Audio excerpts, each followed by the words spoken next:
Hi guys, my name's Kat Blattner. I'm a coach here at CrossFit Invictus, and today I'm going to talk to you about your tensor fascia latte and why it's important to mobilize before you go into squatting.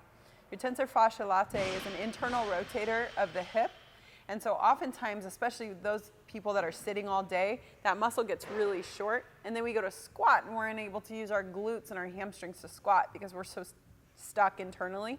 So in order to mobilize this muscle, we're going to put our hand on our hip. The easiest way to kind of find the muscle is put your hand on your hip, take your knee and turn it in, and you'll feel that guy kind of jump, right? It's in the anterior portion of your hip, just underneath that hip bone. And if you find your femoral bone, you can kind of find it in between the hip bone and the femur.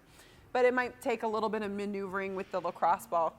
You're going to take the lacrosse ball, you're going to put it against the wall, and then you're going to press your hip into that ball. So you're trying to really target that TFL, your tensor fascia latte.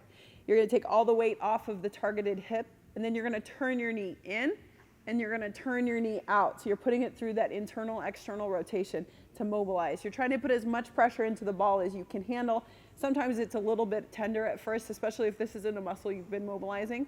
After you're done, it's a great time to warm up your glutes and your hamstrings for squatting because that TFL isn't pulling you into an internal position. So great tool to use just before a heavy squat session would be mobilizing your TFL to make sure that your glutes are able to work.